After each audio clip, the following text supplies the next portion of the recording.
In this video, we're going to look at how we can create a picture within a picture.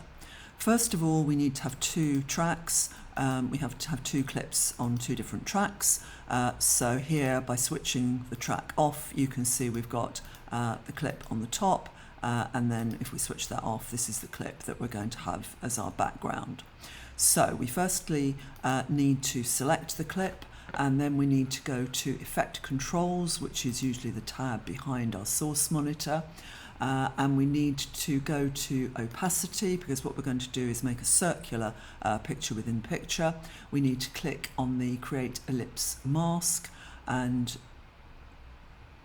that will allow us to create our ellipse, but of course we need to switch our track back on again. So there we can see that we've created a picture within picture. If we want to actually make the picture a different size, because the face in that picture looks a little bit small, a little bit large rather, what we can do is reduce the size of the scale of the image, so it's smaller on the screen, and then we can go to Mask 1, and we can expand that so we've got a larger image.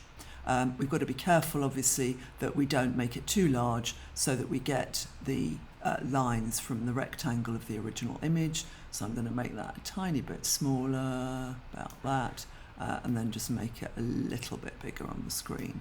We can also move the position by moving our motion controls. We can move it along and we can move it up on the screen, so we want to place it around about there on the screen. And then once we've done that, when we play back our video, embark upon. This is an extremely exciting opportunity for us. We can then see the picture within picture. So that's how we create it for one slide. If we've got another slide with a similar setup and we want to cut and paste the attributes of our first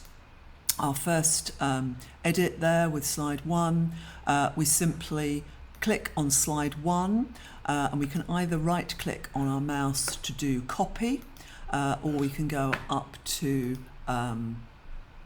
edit and copy, or we can do control or command if you're on a Mac, C on the keyboard, and then we click on the clip that we also want to do exactly the same thing with, and we click on that, and then if we right click on the mouse, we can paste the attributes. So we're not actually pasting the clip, we're just pasting the attributes, and a dialog box will come up asking us what we want to actually add in, and it's motion and opacity and all of that, so we click OK. Okay, now something a little bit odd has happened there with our background. I'm not quite sure why that's so small. Let's have a look at that. It might just be that I've got the wrong image there. It's it is. It's a JPEG rather than a TIFF, so that's just a problem. But you can see that we've got exactly the same attributes. So it's to do with when we paste the attributes. If we just do that again on, let's just get another slide 3.